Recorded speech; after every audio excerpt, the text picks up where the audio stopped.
Wine and Crime contains graphic and explicit content which may not be suitable for some viewers. Viewer discretion is advised. Oh, okay. That's why I put it in here. It's not. You are listening to Wine and Crime, the podcast where three friends chug wine, chat true crime, and unleash their worst Minnesotan accents. Kenyon sounds hoarse today. She's got a bit of a cold.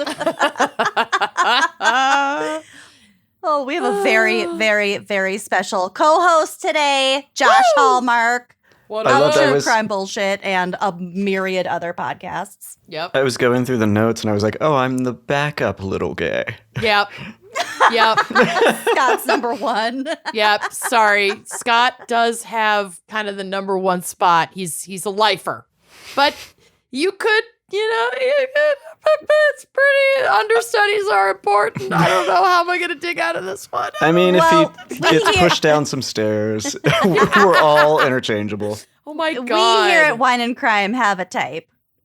You're gonna it's showgirls him? Petite gay men, I guess. Do you remember seeing Showgirls on TV and they would put like the Fake Who Framed animated Roger Rabbit bikinis. animated bikini top? Shut up, no. Yeah, it was the best. The 90s were VH1 amazing. version. Yeah, the VH1. It was always on VH1, and whenever they showed that one, it looked like Who Framed Roger Rabbit. Like someone just drew on Animated bras. polka dot bikinis and bras. It was amazing. That is a fantastic film, but I only want to watch the censored version. Oh yeah, I'll find it. I feel like I'm missing out having not seen that. There's You've also never seen Showgirls? No, I haven't seen the censored version. Oh, I'm God. I gay, was like, of course I've seen I Showgirls. know. I got really scared. I was like, you really need to get to know your own culture, Josh. there's one scene where like a whole troop of topless girls is like running down the steps like backstage, Yes. and the animated bikinis Synchronized are like bouncing. The animated bikinis are all they're synchronized. all over the place. I will find this. Anyway, Oh my thank you God. so much for being here, Josh, as Yes, Josh. Kenyon continues to struggle through Existence. creation of life. The dry husk that was once a shell for a dimly lit soul. Poor You're welcome. thing. Oh, yeah. Thank you.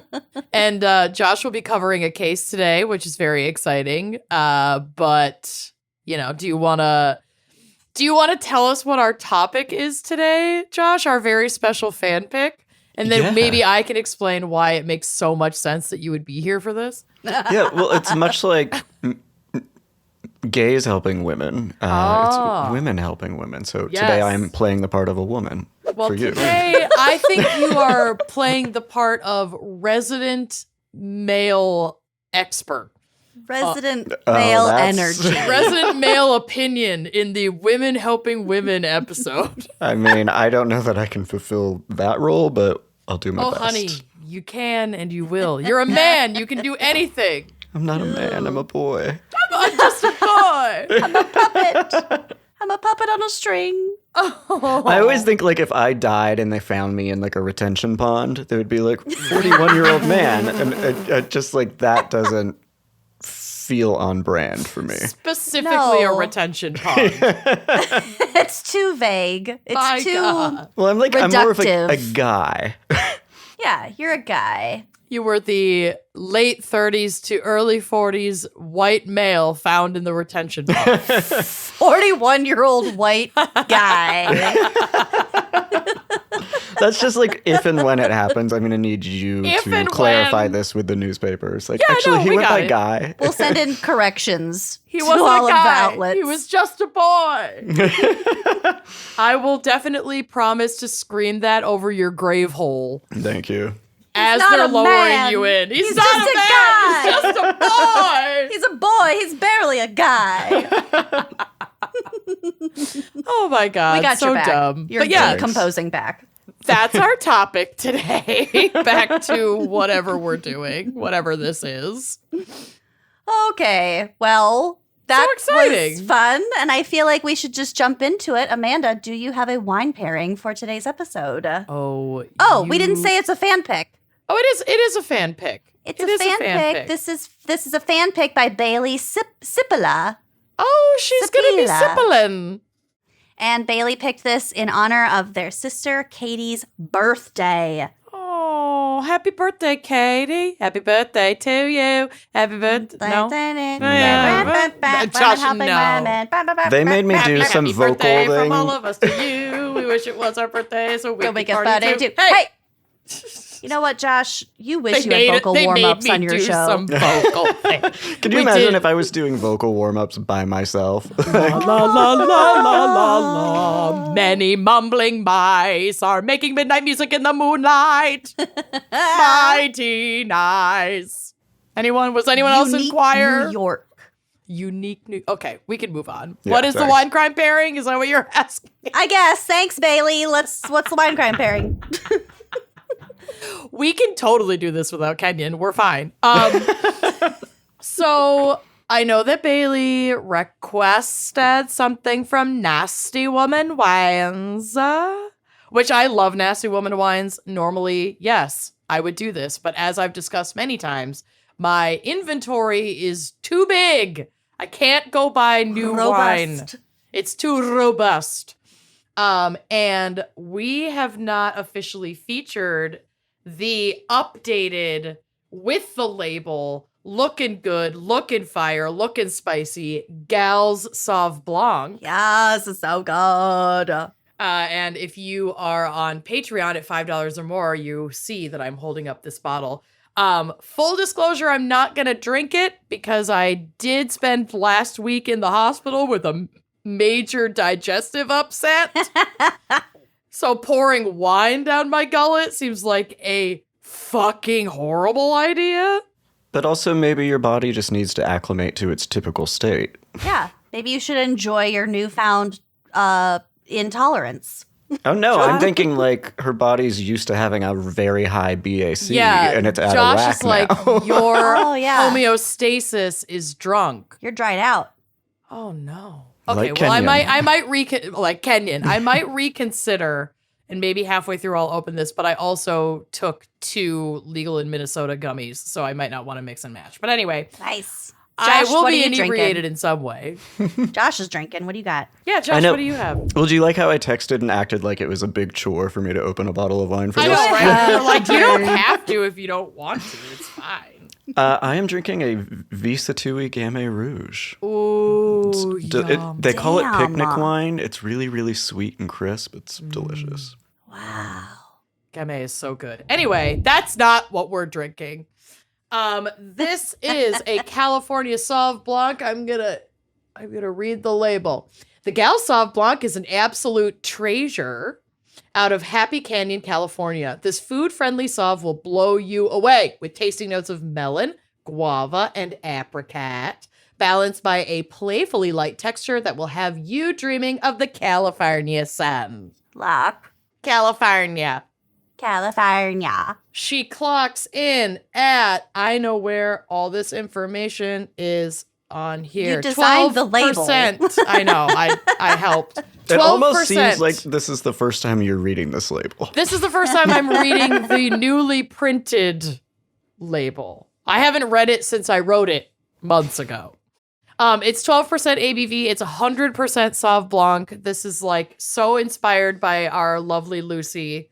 We've been waiting to do a pure 100% Sauv for a long time, and it's finally here. And you can order it. Honestly, you can just go to our website, wineandcrimepodcast.com. Under the wine tab, we have our wines listed that will take you exactly where you need to go. This partnership with Blentique Wine Company has been amazing. They're based out of California, and we love them.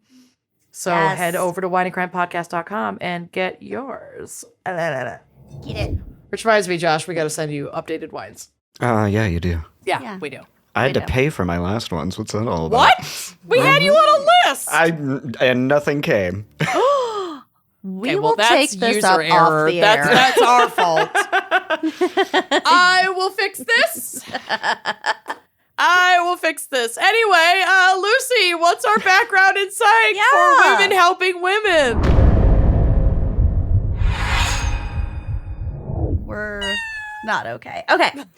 So, women helping women, I wanted to do a little bit of research into the trustworthiness, the overall good qualities of men versus women. Oh my God.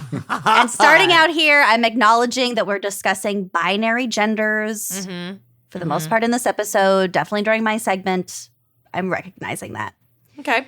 So this first part is from a study conducted in 2014 by Harvard's Kennedy School's Women and Public Policy Program. Kennedy Space Station's Women in Public Space, Policy. in Women public in space. Women Policy in Space. for women being in space. Packing in 100 tampons association. Yes. Rolls right off the tongue. Yep. 100 The acronym tampons. is a mess.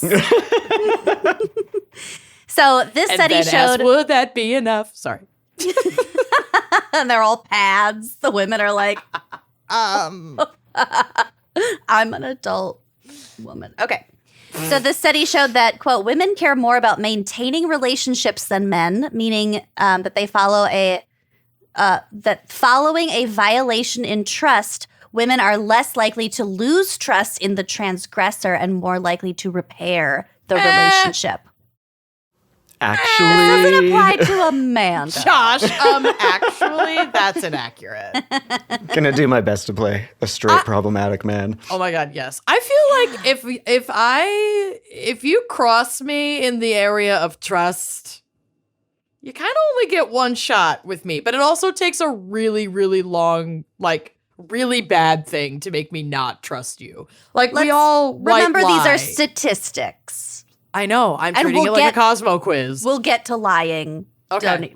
There's a lot of fodder for you. But if you do something to truly break my trust, I could be nice to you, but I'm probably not going to ever trust you or like not have some internal private boundaries with you ever again. you've got internal boundaries, and I respect that. I do. I don't have to tell you what they are. They just exist. You can play nice to someone's face. Josh. I've never seen her do that. I no. kind of do the same thing, though, because I hate confrontation. True. So I would rather just inwardly be like, okay, either We're fine. I'm only letting you get so far or I'm fully opening myself up to get hurt again just Yeah. to avoid confrontation. Yeah. I'm a Cancer. It's fine. So, following a trust violation, trust substantially declined for both male and female participants. However, women are more likely to trust the counterpart following a violation than men, with 22% of women displaying trusting behaviors versus only 9% of men. I So feel we like kind of get over it a little bit faster. I feel like in a very, very binary cishet context, if you think about like, if a woman cheats on the man is going to have a really hard time staying in that relationship, whereas a woman is more likely to forgive a man for cheating and stay in the relationship. There's a lot That's of kind ego, of what that, I think. yeah, that's kind of how that reads to me. Well, I mean, we'll get into some more of the like deeper reasons. Transgressions. The reasons behind why these things might be true. Oh. Again, on a statistical level. Cool. Women are more likely to trust their counterpart following repeated trust violations than men, with 66% of women displaying trusting behaviors versus only 48% of men. So if you're likely to forgive someone after the first transgression, You're likely to continue to forgive them. yes, that's after why multiple. these percentages are higher than the first ones that I just Makes read. sense. Okay. So it's the But women's still- fault. Women tend to be more trusting after a fuck up than men in general. Fool me once, shame on you. Fool me twice. If I'm okay. a woman, If I'm a shame woman, on me shame again. on you again. Fool me 8 times. So men and women do not differ in their initial trust of a business counterpart. However, after the counterpart commits a trust violation and then apologizes, women are significantly more trusting than men in the exact same scenario. I still don't trust these women that I'm in business with. Not Absolutely a not. bit. Not as far as I can throw them. And Nope. with my upper body strength, that ain't far. It's not far. No. Concern for preserving relationships causes women to be more willing than men to maintain trust following a betrayal. So we really want to keep our relationships together. I don't know why. Well, Whatever. community is a survival, I don't want to call it a mechanism because it's important, but should go across the whole board. But again, we'll get to some of the reasons why yeah, this might I happen. love it. The authors argue that these findings about women's comparatively resilient trust may reveal how women are disadvantaged in workplaces where their tendency to trust others after violations occur may make them appear gullible or like manipulative, like all sorts of things. And also may reveal how women can thrive in collaborative workplaces where trust is an asset. So once it's more egalitarian, maybe women do better. Women can excel a little bit more. Women These supporting hierarchical, the board is made up of all men. Yeah. You know what I mean? It makes sense. It does make sense. And it makes sense how exploitable that is, or the trope of like women being seen as weak in business, where it's like, it's not weakness, it's like a sense of community and trust that actually allows, women to like thrive in those environments rather than. It's actually collaborative. Go Yeah. figure. Well, actually, I Cool. was just listening to You're Wrong About. They did an episode on alpha males, That show is so good. and they were That's a good saying one. alphas in nature are more likely to be females because it's not about dominance. It's Yep. about making sure everyone's been fed and everyone is safe. And if someone's out of control, we nurture them back into control. So there you have it. Like the Love. leader of the community. Yeah. Yeah. is what a true alpha is, which is super collaborative and symbiotic, a relationship. Huh. Okay. I like that if alpha dudes, like the way that we understand them now, were weighing in on this conversation, they would not agree with that. Well, no, because their entire personality is a construct based Right. on fear and an inability to manage their emotions. Just I that. love having you on this episode. I hope Joe Rogan's listening. Okay. Yeah, he's Sure he is. He's our number one fan. He tweeted me the other day. He didn't. I But if- texted him just now. Yeah, we text. It was just like a grainy dick pic. Yeah, it's a grainy dick pic, and then I have It's a Xerox of a Xerox of a Xerox of a Xerox. It's a Xerox of a Xerox of a Xerox of a Xerox of a picture of something they used to have to eat on Fear Factor with a grainy dick in the background. Well, you need something to show measurement For and scale. length. Yeah. Oh, God. It's Colorado oysters for scale, or Rocky Mountain oysters. It's a snake for scale. It's a snake with scales. Yeah. Yeah, I get it. Okay. That was So- really good. Amanda, as you pointed out earlier, it is just a fact that everyone lies regardless of gender. We're all Yep. liars. But Just lie. It's what I always do. Exactly. The real issue here isn't whether or not you lie, it's whether the liar is believed or not. That's And there are where also truth like is. white lies versus like, harmful lies, like consequential Yeah. lies. Right, like cheating on your spouse when you're not in like a polyamorous or, Open cheating rela- implies that it's adultery and not like consented to. Right. So in 2010, the Journal of Language and Social Psychology published findings regarding a self-reporting survey.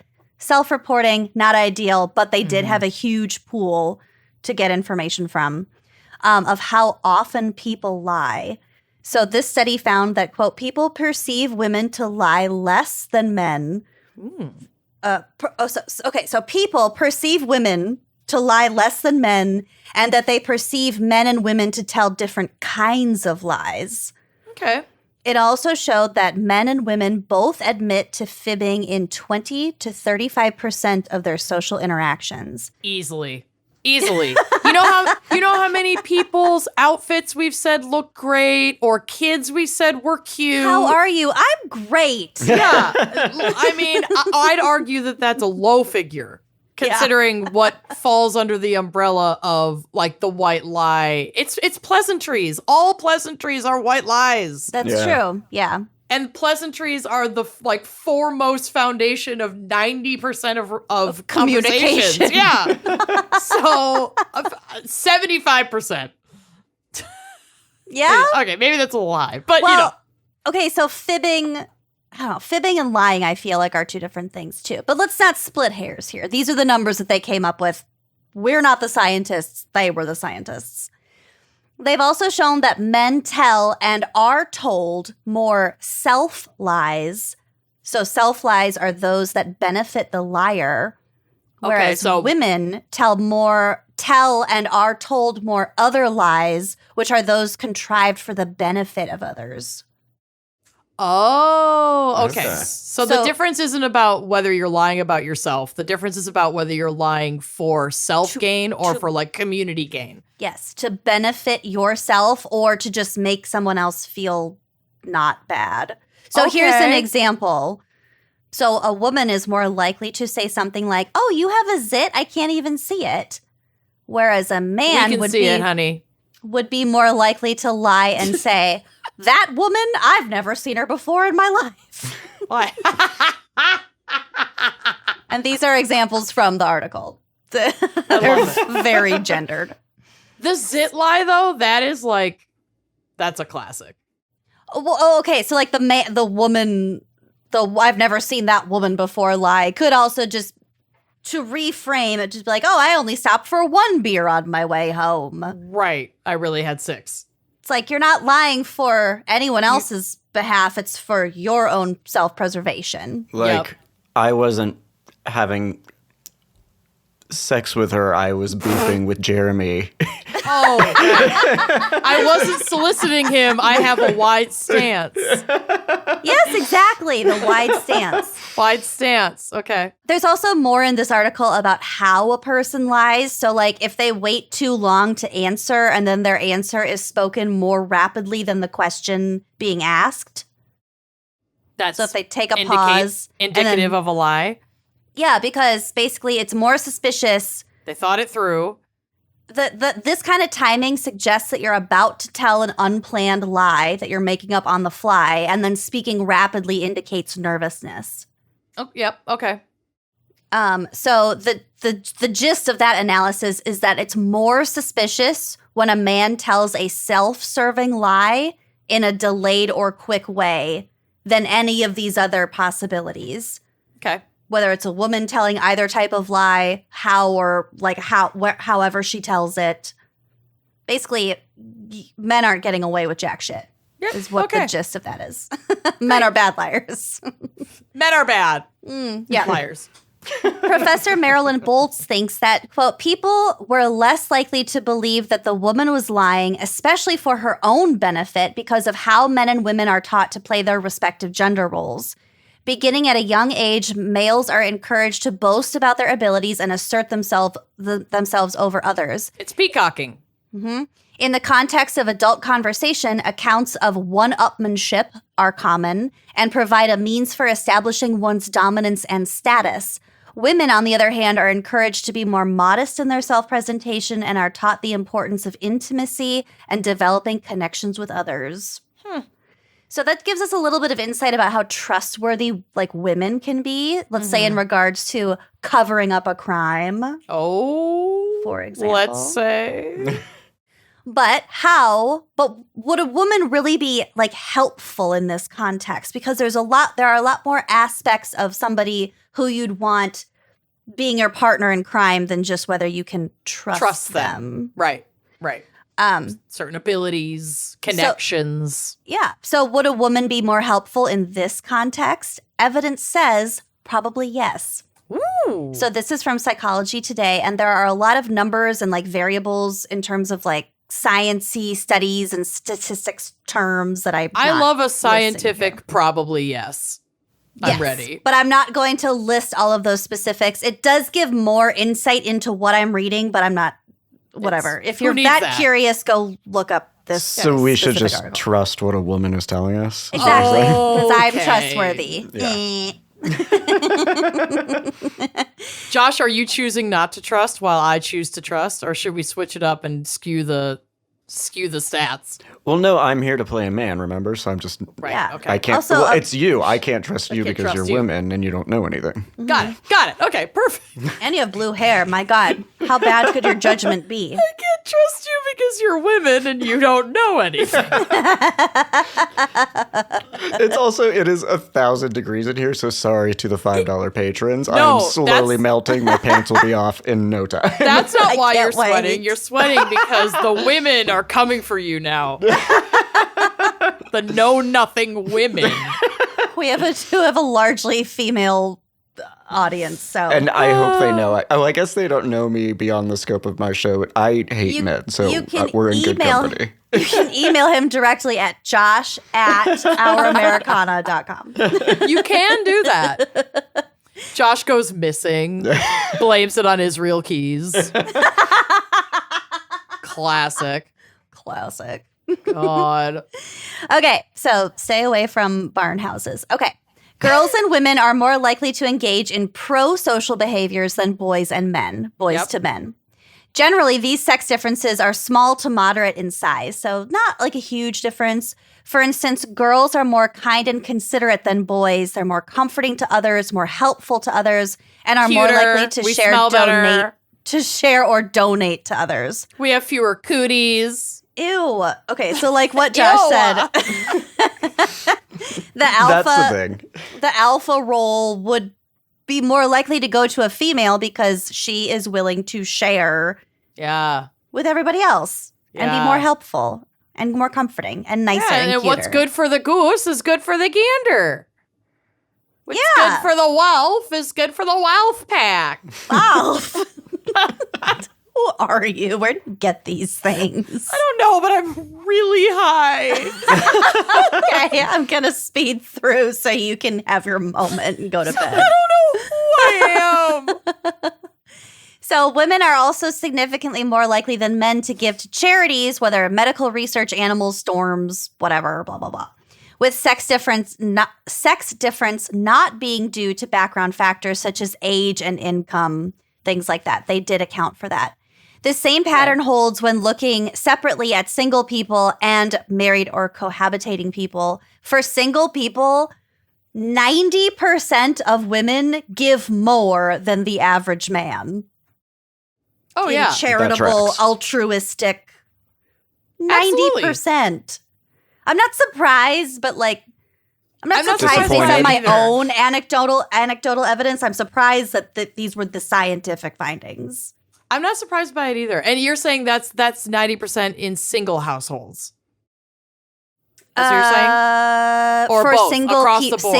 For single people. For single because people. I would love to see the stats for, well, I guess for married or cohabitated couples, because I also know that in terms of like gender roles, it's actually very traditional for the man, the cis man, to be the main breadwinner, but the woman to manage the finances for the household, because the woman is doing like the shopping, the everything cooking. else in the fucking household. But yeah, basically. So I'd be curious where like altruistic giving would fall in a household where the woman traditionally is running the finances versus where the man is running the finances, how much altruistic giving. But I imagine that a lot of that data probably transfers.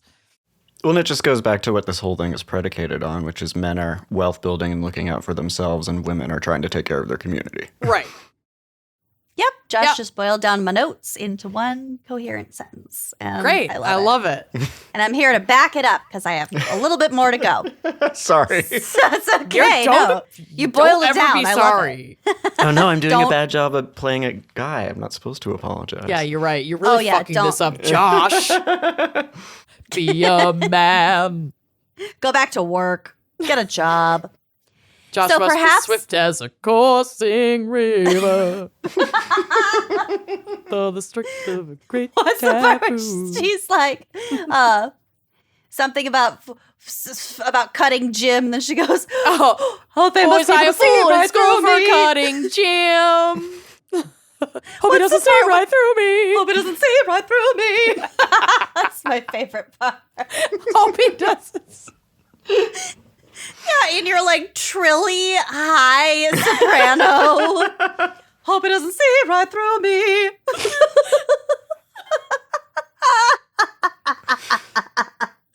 Oh, honey. Okay. We gotta have a rewatch of Mulan. We really do. Josh, sometimes Scott and Amanda come down to my house and we just get high and watch Disney movies, and you should come for the next one. We call it going to the cabin, And like on a good weekend, we'll make it out for one drink at the Saddle, but we're usually just doing face masks, coloring books, getting extremely high, watching old Disney movies, and creating the stupidest inside jokes that you could ever picture. Hope it doesn't say Grandmother Red Willow. Ruby. Grandmother Willow provided with a my lot bar. of fodder for the last time. Okay. So perhaps not unrelatedly, women and girls are primarily responsible for child rearing in most cultures. Survival, baby. This goes without saying, but to back it up a little bit, in an analysis of the standard cross-cultural sample, so this consists of 186 cultures selected to fairly represent pre-industrial human cultures. Dang. A 1977 study found that mothers and their female relatives are responsible for most child rearing, with fathers providing only about, and I want you to guess the percentage here. Both of you just guess how much an average fathers contribute to caregiving to children. 9. 15. 6%. Jesus Christ. 6.0%. In the average? Yep. So that's like, wow, that's low. This is, again, the standard cross-cultural sample. This is 186 cultures. Wow. And this is designed to represent pre-industrial human cultures, but Yeah. I can't imagine it's gotten much better. Much different now, yeah. I would love to know how that relates to like America's percentage. I know. Oh, I have. Actually, I can tell you a little bit about that because I will talk about some statistics that get into.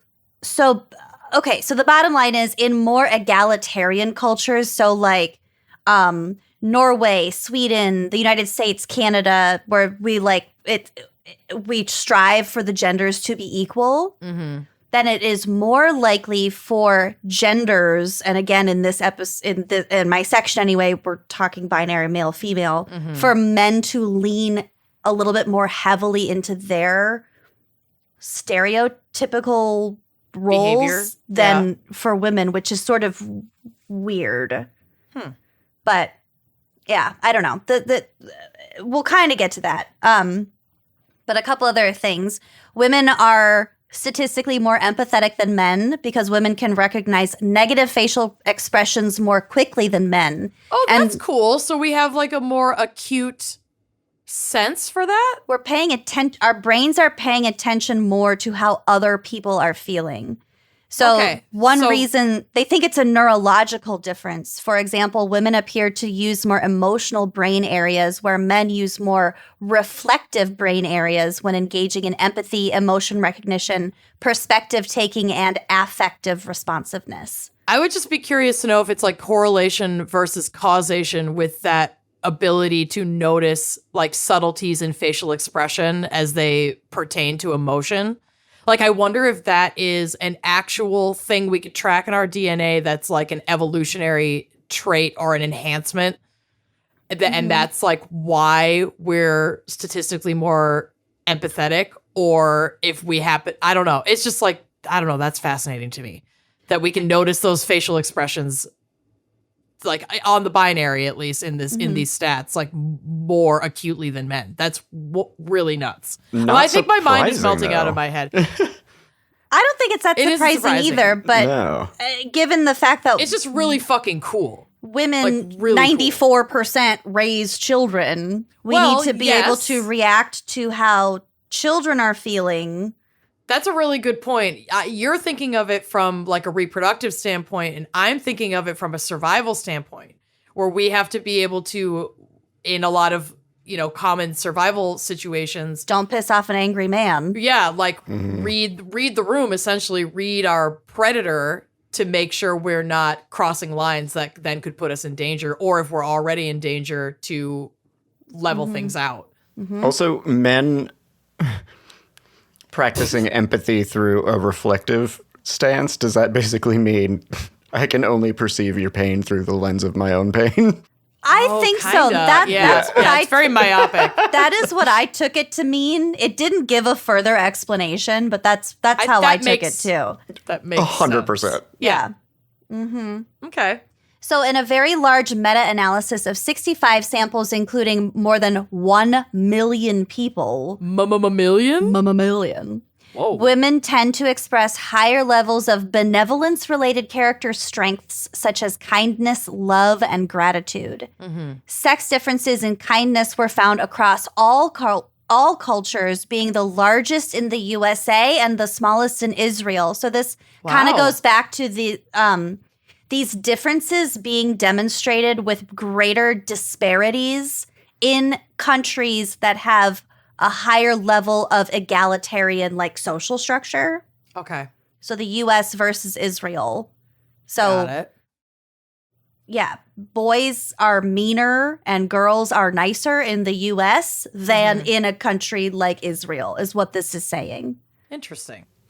Sex differences in kindness were found across ages too, being the largest among children younger than 13 and smallest among 21 to 24-year-olds. So this is saying differences in kindness that children younger than 13, the boys are meaner and the girls are nicer. And then that difference is smallest in men and women between ages 21 and 24. Weird. And then it starts growing again. Isn't that weird? Yeah, Yeah. that is weird. All of this, yeah. And then my most fascinating fact, when reasoning about morality, women have higher care reasoning morality, which means maintaining relationships, caring for others is morality, while men have higher justice reasoning. So justice and equal treatment is morality. Huh. Which, I mean, That tracks. It does track. And also, I have to say, if you have Apple TV, I've been watching 5 Days at Memorial. Ooh. Have either of you watched this? No, what is it? Oh my fucking God. It's about a hospital. It's a memorial hospital during Hurricane Katrina in New Orleans or surrounding area. And basically they have a lot of really critically ill patients, a lot of really old patients, people they can't transfer via helicopter. So it's still happening right now. Well, the episodes are still being put out now, so I don't want to spoil anything. But basically, as is presented in the very first episode, and also has happened in real life, so it's not just a TV show, dozens of people were found deceased in this hospital after it was evacuated, and then these forensic investigators discovered that they may or may not have been killed. Some might say euthanized because they couldn't have been evacuated. Yeah, they didn't want them to suffer alone in a hospital with no air or water. Oh, that's so sad. Yeah. Oh my God. And as this show plays out, and I can't say for sure this is it's an exact reflection of what happened in reality, but it seems like the male characters in this show are just like, no, that's wrong. This is how we have to do it. It's black and white. And the women are just like, no, you're letting people suffer. That is the ultimate morality issue. You know what I mean? Oh, totally. So I thought that specific thing was really interesting, specifically because of that show, because I've been watching it lately and I highly recommend it. That's fascinating. Okay, well, I'm starting it tonight, so Yeah. let's It's wrap really this good. up. Yeah. Just a couple more things. Women are higher than men in agreeableness and other help-related personality traits across most cultures. Women also tend to score lower on antisocial dark triad personality traits. Yup. So as we all know, the triad is Machiavellianism, narcissism, and psychopathy. So you might think you have a good grasp on men versus women, but at the very end, I got to throw one thing more at you.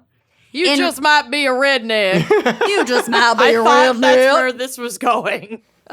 In repeated play prisoner's dilemma studies in which women and men are paired with partners and given a chance to either cooperate for mutual benefit or defect and benefit only themselves across a series of scenarios, games. This is obviously more complicated than how I'm laying this out, but there is a rather distinctive pattern that you might be surprised about.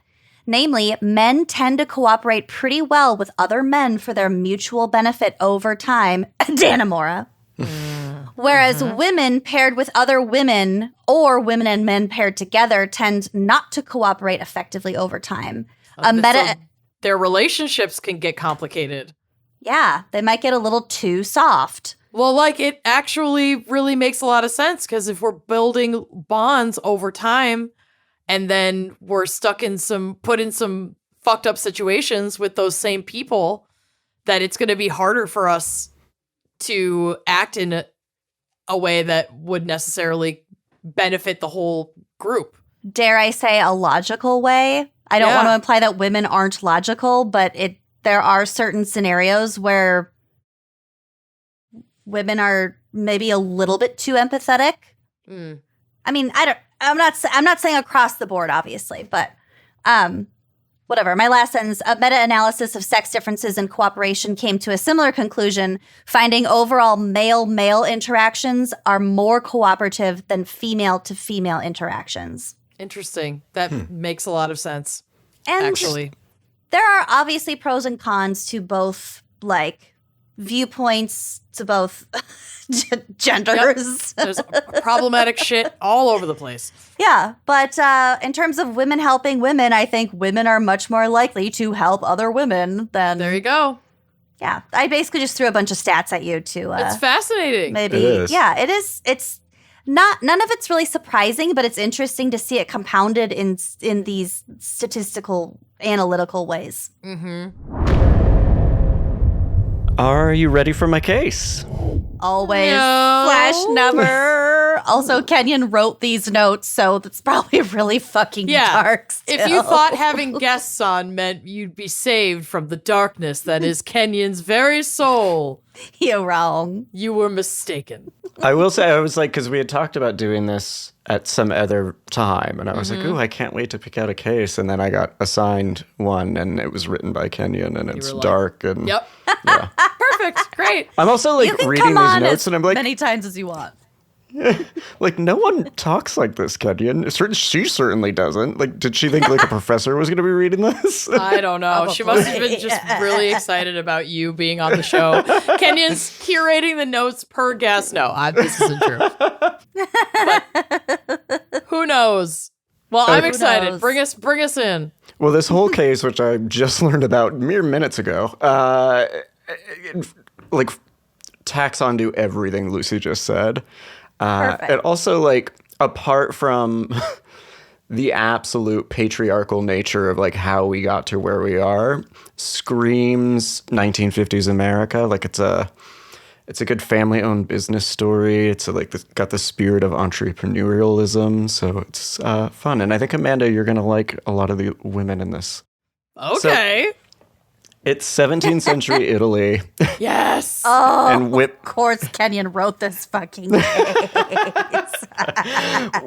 Women have like no opportunity, so it's a lot like 21st century America.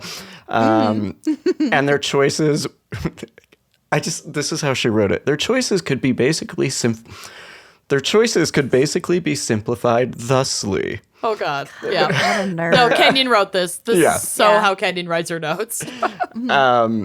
So they could marry and risk being abused at the hands of their husbands, or they could remain single, which basically meant they were going to be sex workers. Got it.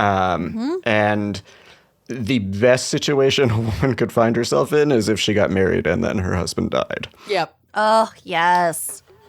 That is the Is best that the whole situation. case? Yeah, that's it. The end. The wife did it. So among the wealthier class, this meant that financial security and respectability of being a married woman without having to fear abuse because your husband was dead. And so this eventually led to, like, in Kenyon's terms, a criminal magical underworld Okay. that provided women the means to bring this situation upon themselves. Oh, Hell all right. yes. Witchcraft. I'm here for this. Yes. I'm here for this network of witches that will make your husband mysteriously die so that you won't be abused anymore. I would join that coven. Yeah. So it starts with Giulia Tofana, who we don't know a bunch about her earlier life, but it's believed that she was born in Palermo and that her mother was, and I'm going to butcher almost every name in the story, I love it. Tofania Diadamo, who had been accused of poisoning her husband with an arsenic concoction that she named Aqua Tofana, which sounds like Aquafina. yeah, or like a gay Italian lube.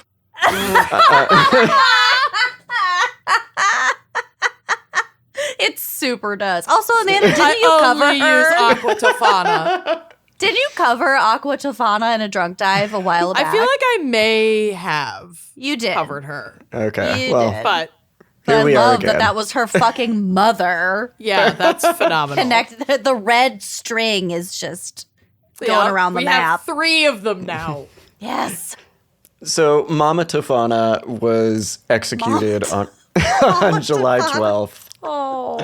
of 1633, and Giulia would have been 13 when this happened. Okay. But her secrets didn't die with her because apparently Mama Tofana passed on her allrecipes.com down to Giulia. Hopefully with less Legally, story I writing. can't talk shit about all recipes.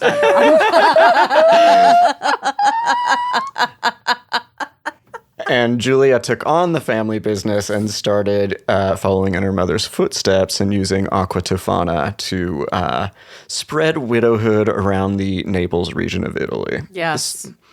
I think So- it sounds like a Walgreens brand of cologne, personally. I Aqua love it. Tofana. Aqua I mean, could it be Tofana. both? It reminds me of that Ouch, water. And yes. It reminds me of the water you can get at fancy restaurants that only come in those glass bottles called Acqua Panna, the Italian water. Oh, I've never even heard of it. That's how They're really poor good. I but am. They're water. Well, how poor you are. Poor. I just drink Help me, I'm Pellegrino. poor. Okay, Josh. I'm a tap gal and we know it. Okay, I have the parasites to back it up. I'm a water So- from my fridge gal, which I'm pretty sure is tap water. And lead. Yeah. Soon with less lead. So Soon. Not now, but Less. soon with less lead. Giulia gets married because that's just what you do, but that marriage did not last long. Her husband died very shortly thereafter. Bummer. Yeah. He Isn't lived that the long goal? enough to give Giulia a daughter, Girolama Spara, I guess. Okay. Chi-chi. And so they moved to Rome, and Giulia is rumored to have set up a poisoning ring that Yep. served women. Yep. It's not a drug ring. It's not a gambling ring. It's a poisoning ring. Yep. I'm here. I am here for this. I would join this poisoning ring so fast. Yes. So she's basically finding, and I love the dichotomy here, women who were abused or just in unhappy marriages. There and it is. giving them her recipe to kill Yep. their husbands. Get out. Hey, Get out of if they there, want girl. out, they want out. Yep. Who cares what the reason is? Mm-hmm. So it was run out of an apothecary that Giulia had set up, and by the 1950s, as many as six. Wait, what? 1950s? This is a- 1650s. Yeah. So Kenyon, less time on the thusly and more time on like getting dates right. On the numbers. I'll change it. And so by the 1650s, as many as 6 women were working for her, including her daughter, who was Yes. still young at this point. Little It was the Gigi. 50s. It's like 1650. And they were I worked allegedly for my mom in the 50s, and let me tell you, girl, it was crazy. We were involved in a poisoning ring. I was like 13. I don't know. Wasn't allowed to touch anything, but whatever. So allegedly they had the help from a sympathetic priest doing this, which I guess Never trust a sympathetic priest. better poisoning than molesting. And everyone thought it was a cosmetics shop that she was running. Well, right. Right. I guess Yeah, then all the men would leave her alone. Get Yeah, off her totally. dick. God. It's just a Lancome. Just a bunch of really beige powders. As soon as you can tell me what exactly mascara is, then I'll let you in. Yeah. I kind of like to believe that, like, that's what Lancome is today. Like, it's just it's a poison ring. It's the cover It's just for to a poison. confuse men into staying away. So the store had a bunch of powders and liquids There you go. that they claimed would increase a Sephora. woman's beauty. Yeah. Just powders, liquids. Don't worry about it. But don't worry about it. They make you hot. They make you hot. Don't worry about it. I'm sorry I keep derailing us, but have you guys seen the SNL skit of, you know, the Japanese show of the little kids who go on errands? Yes. Where they send a man out of house. It's a long-term boyfriend. It's the next most vulnerable, like, subsect of society. And she sends, and Kimmy's sending him to Sephora, which he thinks is pronounced Sephoria, like the HBO show So, Euphoria. And he ends up coming home with a blush palette for black women. And it's a white lady who sent him out for liquid eyeliner. And instead of getting 2 shallots, he gets 10 pounds of onions. And she's like, good job. We have to talk. That's perfect. But I do love this because I'm sure every man was like, oh yeah, that store makes you pretty. You should definitely go You should buy go some of there. her stuff. Here's $30. It would make- Please, Okay. go. That'll get me through the line to check out. Because they send you through the line with all the mini shit. I know. It's at least $30. I I threw a love the idea of the men being like, yes, by all means. please, we could really use you prettying yourself up. They're just getting murdered. Oh, it's so good. Okay, I love it. Which apparently she was selling beauty products, but her Okay.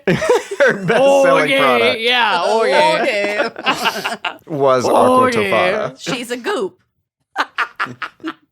It's a lush. Goop guide. Brick and So- mortar store.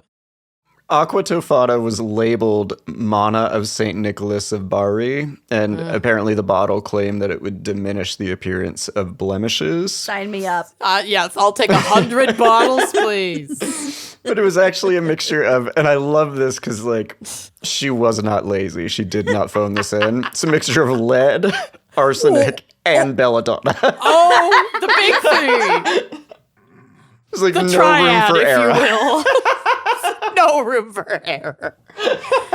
Bare minimum, I've got you going insane, but I think you'll be dead within moments of drinking that. Is belladonna a good smelling? What is belladonna? Have It's you an not seen herb. Practical Yeah, Magic? it's what they use in Practical Magic, and you okay. can get it. It's a plant.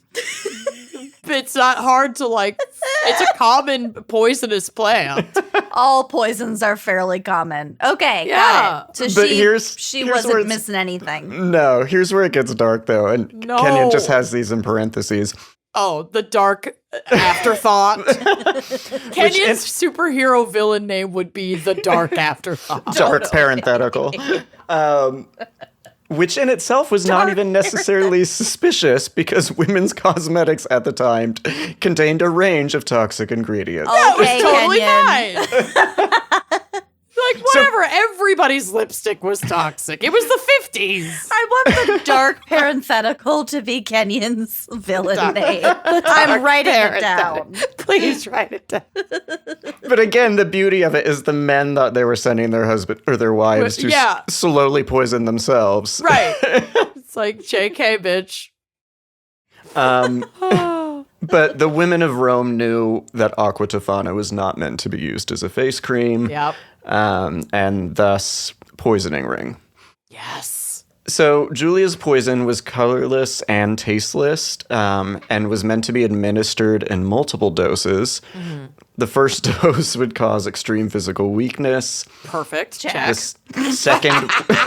Second is stomach pains and vomiting. Wait, but like actually check. Was Bill hospitalized poisoning you? for She this. was literally hospitalized last week. For stomach pain and vomiting. Well, I've Okay, got bad well. news. Oh God! I've 'Cause- got that. It's lead, arsenic, and whatever. And this was. belladonna. Belladonna. Wolfsbane. It's in your chart. Wolfsbane. It's in my chart. And then the third dose would kill you, although sometimes Oh, a 4. God. Sometimes it took 4 doses for the bigger men, I guess. The poisoning administered a sudden illness so well that foul play was almost never suspected. And it also Wow. gave the poisoning victims time to get their affairs in order, Oh i.e. my! Because it made them sick first. yeah. Oh my God. And then it's super believable because it's like, oh my gosh, she was nursing her sick husband back to, oh my God, he died. He was And so it's sick. like, he's like, I might be Foolproof. dying, and what is my dumb wife going to do when I'm dead? I better I make better sure... sign it all over Yeah. her. Oh my God, this is genius. What a time to be alive. And This we is have the 1000% what I would have recipe. done. I would have been at the apothecary the day after my wedding. Being like, honey, Bill, I need take note. I need $20. I want to go down to the apothecary. Something for my under Rihanna eye just came bags. out with a new Rihanna gel. just- I need it. Rihanna just came out with an Aquafina gel, and I need it. It gets better. Oh! Aqua Tofana was undetectable after death, so Thank there was God. no way to ever suspect that these were unavoidable tragedies. Yes, is the this best. bitch. This is the best day of my life. So, a magazine called Chambers' Journal published a piece in 1890 about the legacy of Giulia's poison, which described how Kenyan. To save her fair fame, the wife would demand a post-mortem examination. Result, nothing, except that the woman was able to pose as a slandered innocent, and then it would be remembered that her husband died without either pain, inflammation, fever, or spasms. If after this the woman within a year or two formed a new connection, no one could blame her. A new Oh, connection. it's perfect. But like at a certain point were they like, man, Giulia's husband keep dying of the same thing. Well, that's where it's like 1600s. we can't give up or give in to our greed. You can't just go marrying and killing and marrying and killing over and over again because you're going to get caught and you're going to ruin it for the rest of the ladies benefiting from the Us. poisoning ring. Yeah, you're going to ruin it for us. So maybe Melania. choose, you're ruining it for us, Melania. So maybe after you're a widow, you stay a widow and just fuck. How about that? I love that for Melania. Don't love it for 1600s because that's not how that would have happened. Well, Also, I and feel so like people died all the fucking time. Yeah, That's it's true. true. It probably would have been like, meh, go to the next town over. No one's ever heard of you. Literally. The good old days. You could go 2 miles over. Yeah. She lives 2 trailers down. over. Don't listen to her. She lives 2 trailers over. But I guess also because men are men, they were like, well, why would these women kill their husbands? It's their only form of livelihood. Oh, yeah, fuck you, men. We figured it out. We're good. Wait, what? But Giulia did practice discretion. She only sold Aqua Tofana to people she knew personally or whose discretion could be vouched for. They were vetted. And only Giulia could vet. Unfortunately, this system wasn't foolproof. Great. She got greedy. So one vouched for client, a young woman who mixed a few drops of Aqua Tofana into her husband's soup, panicked, and desperately begged him not to eat it. Oh, come on. She got soft. She got soft. And the husband, of course, was suspicious and then abused her until she revealed her entire story. Oh my God, honey, you should have just let him fucking eat it. Like, talk God. about proving a point. Oh shit. my God. She deigned to save her husband so he could live to beat her up another day. God. Yes, all Abuse, men. It's real. God. So she squealed. He turned her over to authorities who further tortured her until she gave the names of Juliana and her accomplices. And I'm laughing only because it's deeply uncomfortable. Really Right. uncomfortable and sad. Julia was tipped off, though, so she fled to the church and her sympathetic priest and was granted sanctuary. However, the story that she was a prolific poisoner was spreading all over Rome, and when a rumor started that she had used aqua tofana to poison the water supply of the entire city, Yes. You'll all go down. the How's church that water tasting there? Officer? Those black-eyed peas. the Popo stormed the church, and she was arrested. She was then brutally tortured by police. Oh my God. But Julia.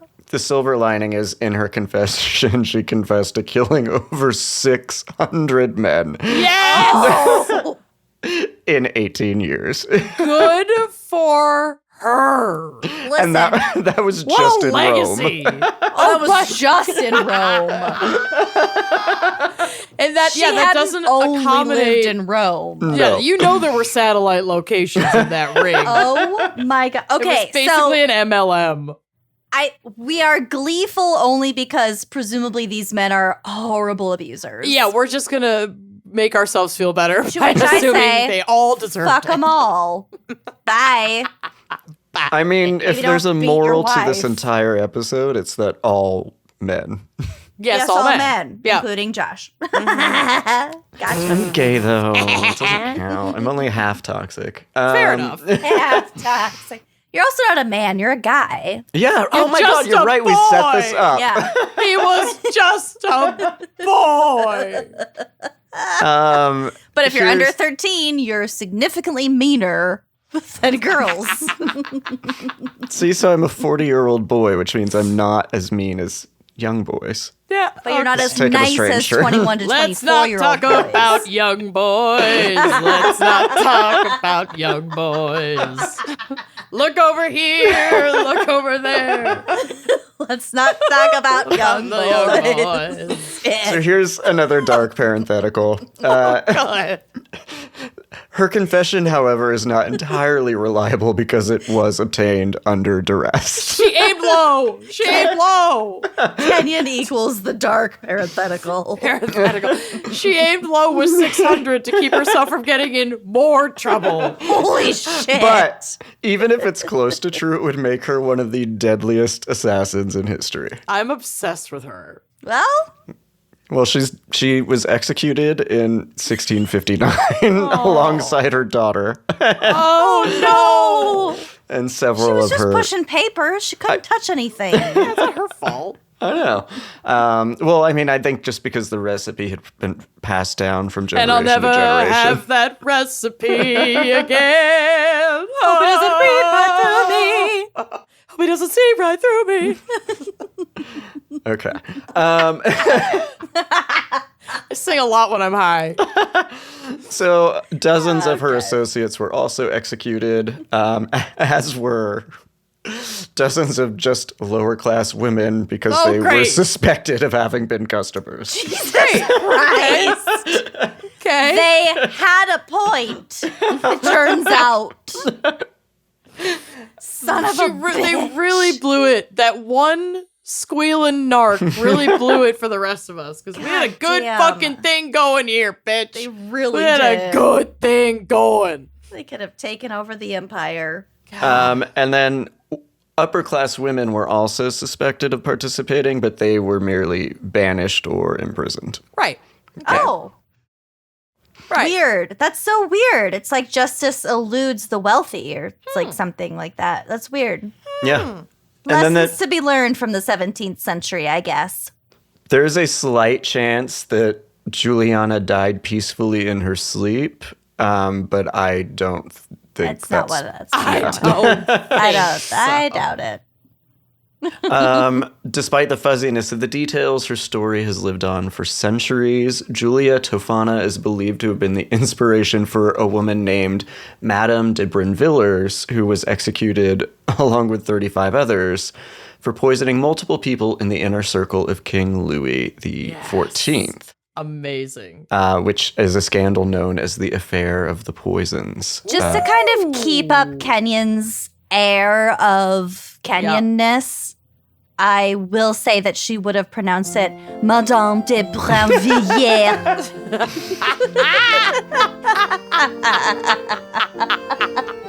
And King Louis? Louis XIV. 14?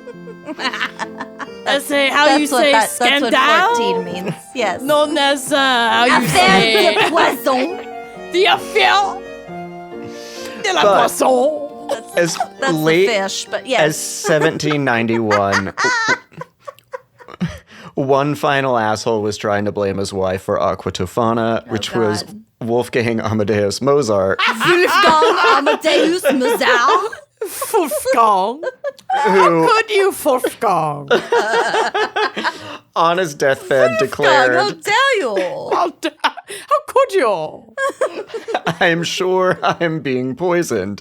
I cannot... Said this on his deathbed. Yes. What a dick. I know. I cannot rid myself of this idea. Someone has given me Aqua Tofana and calculated this precise time of my death. Okay, someone was too into TMZ. Good Lord. I would just be like, pillow. Like, okay, you're done. 150 years later. Get over yourself. I don't know his marital status, but if it's Aqua Tofana, I feel like that's someone he's accusing is his wife. Yeah, exactly. Mozart's wife. I'm pretty sure he wasn't married. Mozart's wife. Oh, yep. Constanze Mozart. J'accuse! Wow. Oh, but she divorced him. She and Mozart had 6 children together. Ish. Ooh, only 2 survived. Wow. Okay. Ooh, Anyway, no. moving on. Wow. It wasn't her and it wasn't Aqua Tofana. Great job, Josh. That was a wonderful case. Jesus And that's Christ, my Josh. Good job. But actually, right. great job. That was Thank amazing. you. I did my Phil. best with the material I was given. You did a great job. You delivered. I appreciate you. You delivered. You delivered. If you're ready for my case, then we're ready, I guess. I'm ready, I guess. So high. Okay.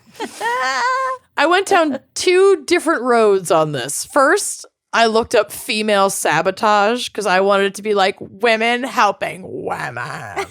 But like where they're actually stabbing each other in the back more commonly. Mm-hmm. So I literally Googled, quote, female sabotage and found that this is actually an evolutionary theory and thought the Wikipedia page about it was really interesting. So I'm going to start with just some background and psych of my own. Female sabotage. On female sabotage. So, quote, soon after Charles Darwin published his theory of natural selection, he was faced with a puzzle. If natural selection suggests survival of the fittest, then why do some males have traits that detract from their survival? Because they're dumb. Because they're stupid. It's their fault. Stupid. For instance, the peacock grows a colorful but cumbersome tail that not only attracts predators, but makes it difficult for him to escape those predators.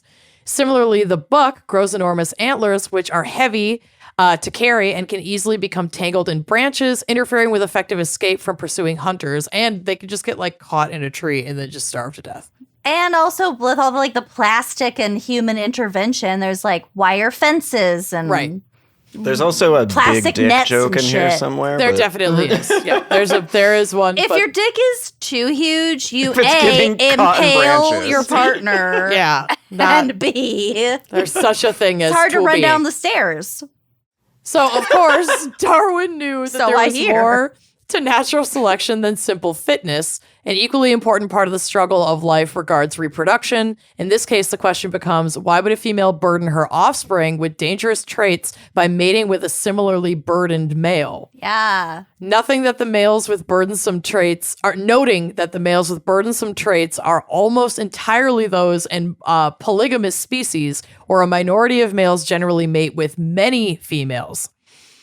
So Darwin had an insight. He realized that if females found these male burdens more attractive, I just love the term male burden, and if that attractiveness resulted in more matings by burdened males, burdened males, then the increase in matings of a few sons might offset the death of many other sons as a result of the burden. Wow. In effect, if the success of the surviving males produce enough offspring to cover for more than the loss of potential offspring lost from their brothers, then the female who mated with a burdened male had chosen correctly. Oh my God. So that, I like, female love sabotage this. is the female selecting a burdened male intentionally, despite... Because that means that her offspring with said burden Yep. would be more likely to be mated with another female of the next generation. Yep. And so on and so on. Yep.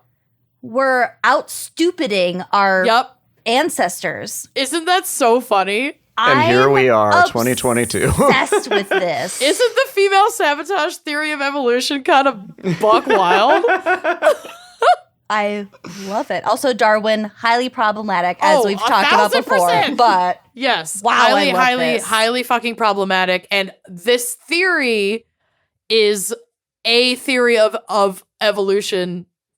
So, like, it's also problematic in its own way. Like, these are all these old fucking thoughts on how we even came to be walking, standing up. It's just like, I just found it really fascinating that this is what popped up under female sabotage.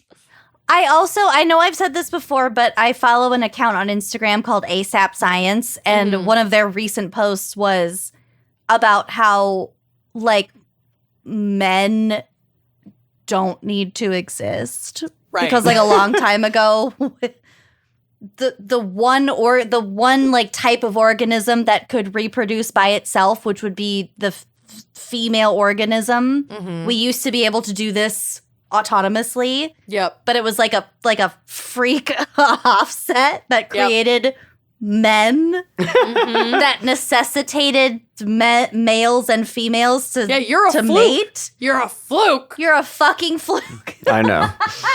Am I a Actually- fluke? Am I a fucking fluke? Am I a fluke? Am I a fucking fluke? Holy shit, that's amazing. But actually, Am I a gay men bat? are maybe kind of getting back on track or getting We're back on the offsetting what bandwagon. our dumb brethren have done. Yes. Oh my god. Anyway. Am I a fluke? Am I a fucking Fucking fluke? fluke? I thought you would like that, Lucy, specifically. I'm finding a still so they can go on the drive. Am I a fluke? Am I a fucking Am I fluke? a bet? Am I a fucking bet? The local hero, what's her face, who played her? Yeah, who cares? Can't remember. her 90s name. star. Anyway, so that was one of the little rabbit holes I went down. But when I think of women helping women, Rachel I Lee think Cook. of Rachel Lee Cook. I think of women supporting women. And then I think of girl boss. And then I think of MLMs. Duh. And then that got me wondering if anyone had been killed over an MLM. And guess what? The answer is yeah. Oh, I bet. I fucking Yeah. bet. I fucking bet. So for this story, we travel back to 2016 and we head over to India, where Kavita Badala, a 27-year-old woman from Mumbai, was working for an MLM called Ratnam Infotech. Oh, that sounds Legit. not at all Black Mirror-ish. The company was established in January of 2008 and focuses primarily on, quote, computer-related activities. For example, maintenance of websites, creation of multimedia presentations. Oh, she's the Jen Shah of India. Pretty much.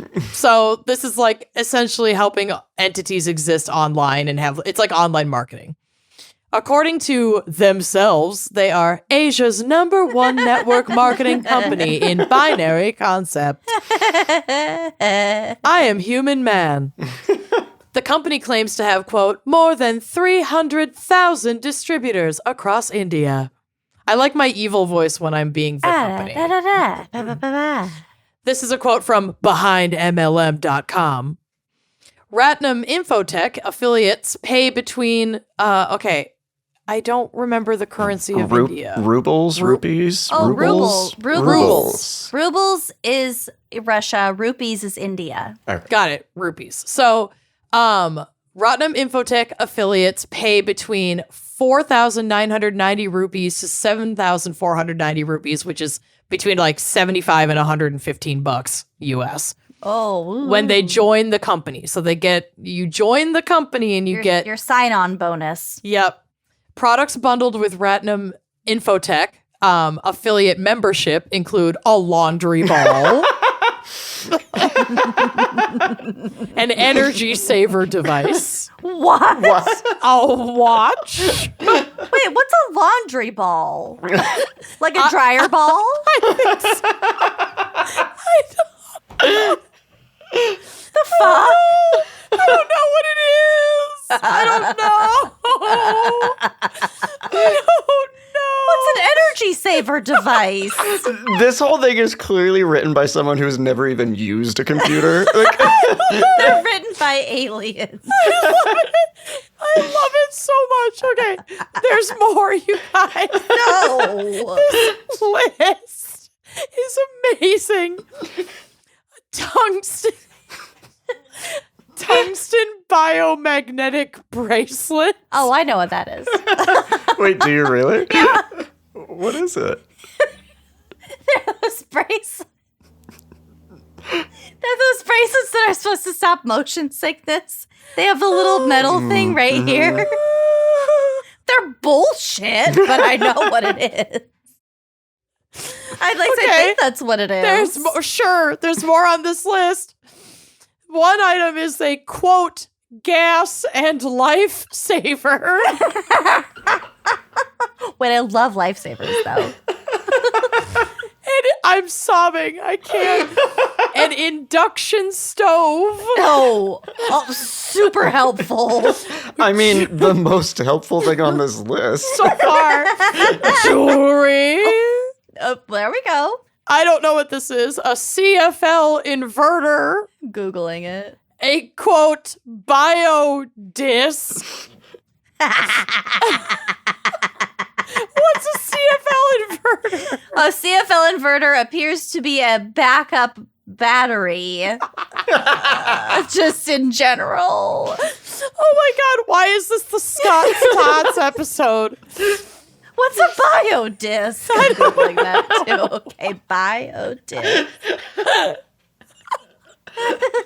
Like, I need to know how all these products got into their welcome bag.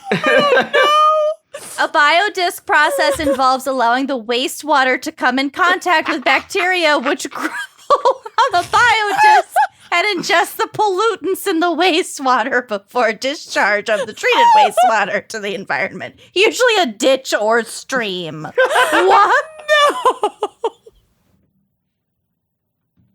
Fucking no! Isn't that where Josh wanted to be found? A ditch or stream? In a biodisc. A biodisc. Okay, the last thing in the welcome basket I is Google? quote unquote G5 cell phones. You guys, it's the best list that was ever made. Coincidentally, this is all the stuff that Israel Keys put in his kill kits. God damn.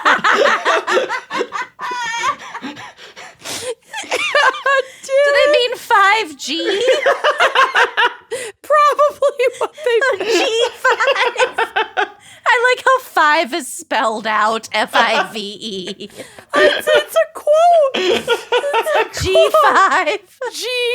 G5.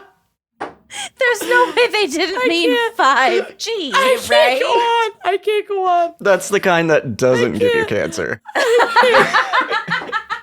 It sucks the cancer out of you. Into your biodisc.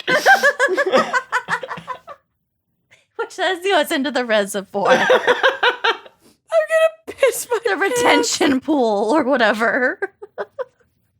Full circle. pee my pants. Popcorn Lucy. Okay, here we go. Amanda needs to recover. Ratnam Infotech affiliates are paid to recruit new affiliates with commissions paid out via a binary compensation structure. Okay.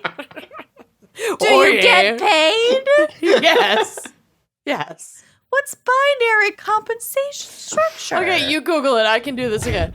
So, Kavita was actually doing pretty well with Ratnam Infotech and kept racking up her bonuses by signing on more, quote, clients of their media company. The clients she signed on to then turn around and sell online marketing tools were not doing well. You guys, a binary compensation structure appears to be a structure in which you either get paid or don't get paid. It's black and white. I'm not kidding. That is inherently accurate. This isn't the most corporate language I've ever fucking heard. It's a quote. I never would have written it that way. It's a quote. I would have. All I need to know about is the gas and lifesaver. Have you ever written a term paper with a minimum, characters count? Binary compensation structure, 1,000%. Yes. Yes. So anyway, the new client's not doing great. So not great, in fact, that they paid, you paid to join this MLM. So they paid Kavita to become these new clients to join this MLM in April of 2016. They paid her 17,000 rupees or something. So Just $12. I mean, yeah, but it's a lot of money for, Yeah. it's not a small amount of money. That's okay. not $12, but it's a couple $100 probably. Yeah, okay. But then by May was asking for their money back because they were the other bleeding. binary. That's the The other of the binary. They want their money back because they were bleeding funds under this MLM structure, which is exactly how MLMs work.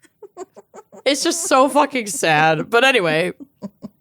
Understandably, Kavita was like, fuck no, I'm not giving you money back. And they were like, well, wait, you've been talking about how rich your dad is the entire time you've worked here. You could afford it. And she's like, absolutely not. I'm not paying you money back. Have a nice day. Money. Yeah. But a rich dad proves too tempting for some of them. And on May 15th, Kavita went missing. She was abducted near her house after she left for work that morning, and not long after that, a ransom call rang to the home telephone of Kishanlal Kothari, Kavita's father. So the voice on the other end of the phone is demanding 3 million rupees, which is $44,500 US. Jesus. And 3 kilos of gold. However much that is. Yeah, I mean, gold is... Probably a lot. Yeah, I don't know. That's a lot of gold. Show me the gold. But the poor man was just that.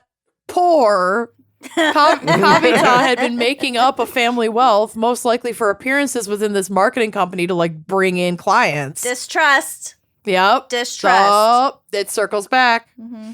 So when Kothari spoke to the kidnapper about his inability to pay the ransom... He explained that he was employed with a local jeweler and only brought home a meager salary to support himself. I don't even think her mother was alive.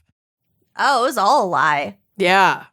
But that's where the gift box jewelry probably came from. Oh, And the maybe. G5. Maybe. The G5 phones. So the kidnappers were pissed. As it turns out, there were 4 of them. They were, quote unquote, employees within Rotnam Infotech, which means they were the recruited team members that she had got tricked into buying in. They were in this company. triangle somewhere. Right. So she had gotten bonuses for signing them on, and they couldn't make the arrangement sustainable for themselves because it's an MLM. So they were angry with Kativa for this, and they were now broke, and they were desperate, and they were working within a bullshit company, only to find out that the ransom that they'd kidnapped for doesn't exist. Oh, good. So these are not good circumstances. And it's 4 people with 1 hostage. So in a fit of rage, Mohit Kumar Bagdat, 26 years old, Shiv Sharma, 25 years old, Ramavtar Sharma, 27 years old, and the only other female in the group, Unika Sarvanandan, 26 years old, worked together to murder Kativa. They strangled her. Jesus Christ. And then, set her on fire and stuffed her remains into a suitcase that they also, burned to try to get rid of evidence, but it didn't work. This isn't a woman helping a woman. No, it is not. The suitcase was found dumped in Mumbai, and Kativa was later identified as the deceased, and all 4 of these individuals were arrested and charged. They did confess to having done this. They were charged with murder, although I couldn't find information about their sentencing. I couldn't nail that down. And even if I could, I don't really know what that would look like in India versus here. So that is my case. Where was the woman helping another woman? No, that's what I'm saying. I didn't go down that path. I went down finding a story about an MLM. Remember, she gave us a whole story about how she's I'm going to do what I do every week and just break away from the theme of the show. Yeah, I gave it an intro. And when I think of women helping women, I think of MLMs. It's in my notes. Never get over the female sabotage, though. Female sabotage. Yeah. It reminded me. Too much sense. That's my case. Do you think Good PK Lord. and Dorit's robbers, when they got home and found out it was all fake, felt the same way? Probably. They don't have real money. Oh my God. Probably. But they left her phone. It was probably the most valuable thing they ever in the hands house, on. yeah. It has Bravo secrets on it. That phone was G5. You idiot. G5. It's a brand new G5 phone. You guys, that list, I can't. It's the greatest list that was ever made. Oh my God. Save that list. I will never stop thinking about that list. Well, special thanks to our fan picker, Bailey Sipola. I hope you had a sensational time. Hope you got a bio disc for Enjoy your bio disc. Well, thank you for listening, and we will see you next week. And also, thank you to Josh Hallmark. I was Let just us going to know. say, we also have to give special thanks Yes. to Josh. Where can we find your where can we find your shit? Where are you? Where are you? I'm on truecrimebullshit.com. And yeah, don't go to me on Facebook or Twitter because you'll never hear from me. So just go to the website and listen to the show. Also, love that. Karen and Ellen letters. Oh. You just have Our I will Americana. never stop thinking about Karen and Ellen, but I'm sure you'll be on our show again soon. Thank I'm you, sure I will. Josh. Because we Thanks, need guys. you. And we'll see y'all next week. Bye-bye.